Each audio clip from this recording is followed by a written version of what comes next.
Here comes the music.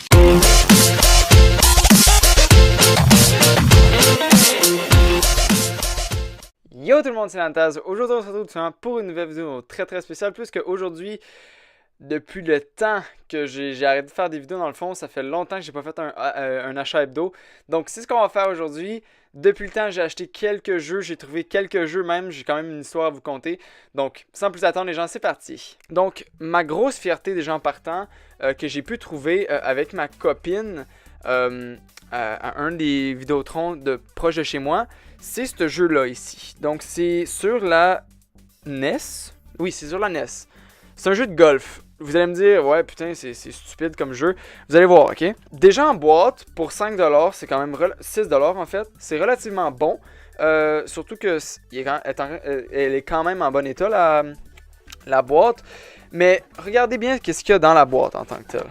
Donc, dans la boîte, on y retrouve le jeu en tant que tel. Ce qui est plate, c'est qu'il est déchiré sur le top, malheureusement. C'est pas plus grave que ça, je me plains pas pour 5$. Ce qui est le plus surprenant, c'est cette petite pochette-là ici. Là, je sais que vous allez me dire également que c'est stupide, que tout le monde en a déjà vu. Moi, personnellement, au Canada, j'en avais jamais vu. C'est quand même relativement cool. C'est la première petite pochette comme ça que j'ai. Donc, je peux mettre mon jeu dedans comme... Donc, je peux mettre mon jeu là-dedans comme ceci. C'est quand même assez cool. La première fois que je vois ça dans des jeux. Dans des jeux NES en fait. Je veux dire, j'ai quelques jeux en boîte, mais j'ai jamais vu de petites pochettes comme ça. Par la suite, on a la notice qui est en très bon état. Ce qui est drôle, c'est que, et je vous niaise vraiment pas dans ce coin-là, la notice de Super Mario premier du nom est dedans. J'ai aucune idée pourquoi qui est là. C'est pas à moi, ça je vous le dis tout de suite. Moi j'ai les jeux en loose. En fait j'ai un Super Mario Bros premier du nom et Super Mario Bros avec Duck Hunt sur la même cartouche. Donc j'ai deux Mario Bros. Il me manque uniquement dans le fond la boîte parce que j'ai la notice maintenant. Donc c'est quand même cool, je trouve ça vraiment cool pour ça. C'est assez cool comme petit achat. Donc depuis le temps que j'ai ma PS4, dans le fond que ça fait à peu près 2 ans que j'ai ma PS4. La dernière achat hebdo que j'avais fait, c'était avec ma PS4 et également quelques petits jeux de PS4. Donc aujourd'hui, je vais vous montrer les autres jeux que j'ai pu me procurer durant ce temps-là, depuis les 1 an et demi que j'ai pas fait de vidéo. Donc, Need for Speed que j'ai fini, il est énorme. Si vous êtes capable de le trouver pas trop cher, proche de chez vous, ça vaut vraiment la peine.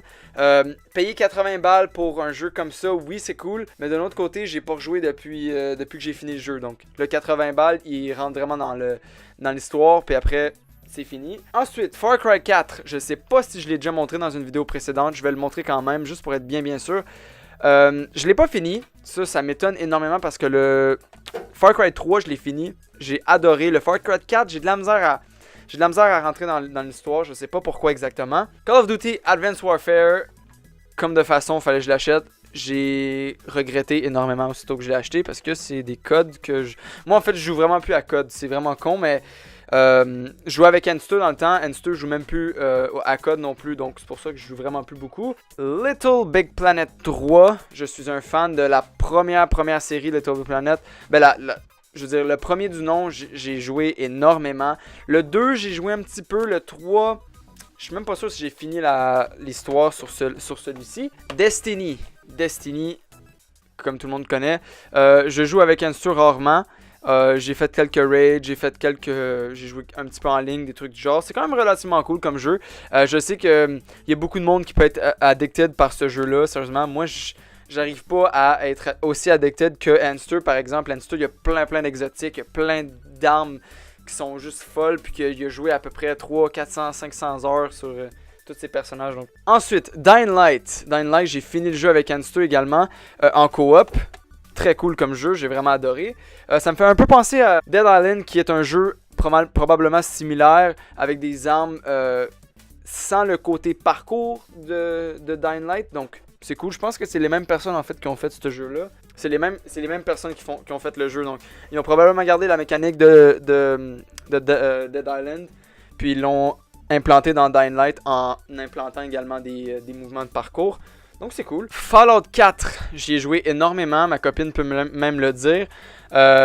J'ai énormément joué à ce jeu-là. J'ai arrêté de jouer depuis un bout par contre parce que c'est juste des missions des side quests, comme on peut appeler, donc des missions de côté qui me restent à faire. GTA 5, je suis sûr que tout le monde sait que je l'ai. Je suis sûr que tout le monde le sache maintenant. Je vais passer avec ma petite histoire que je parlais au début. Maintenant, en 2016, je travaille dans une compagnie de location de véhicules. Donc, c'est moi qui va, exemple, servir les clients, que ce soit s'ils veulent louer des véhicules ou quoi que ce soit. Mais c'est également moi qui nettoie les véhicules. Ces petits jeux-là ici, ce petit coffret-là, je l'ai trouvé dans un véhicule. Notre politique de magasin, dans le fond, nous oblige à garder les jeux ou quoi que ce soit comme item une semaine. S'ils ne sont pas cherchés après une semaine, on peut les garder ou on peut les donner à qui ils veulent. Donc, je vais vous montrer les jeux, premièrement. Donc, c'est pas des jeux qui sont vraiment cool, nécessairement, sérieusement. Ben, il y en a un qui est quand même cool, j'ai joué un petit peu, j'ai pas vraiment trippé. Donc, comme vous pouvez voir, les gens, j'ai Art Academy, j'ai Sushi Go Round. Ensuite, c'est ça, j'ai Pet Vet, j'ai Scribble Knot et j'ai Pet Rescue. Donc, c'était dans un véhicule familial qui avait ces jeux-là. Donc, je me doute que ce soit une famille qui était là-dedans. Et je me doute également que c'était peut-être un enfant de pas trop âgé. De toute façon, il n'y a pas vraiment des jeux énormément cool sur la DS. Donc, c'est à peu près ce que je pense. Et voilà les gens, c'est à peu près ce qui va conclure le petit tour ou plutôt le achat hebdo d'aujourd'hui. J'espère que vous avez bien aimé la vidéo. Également, ça ferait énormément plaisir si vous vous abonniez à la chaîne, vous likez la vidéo. Et puis, nous, on va se retrouver pour une prochaine vidéo. Ciao tout le monde! Yeah!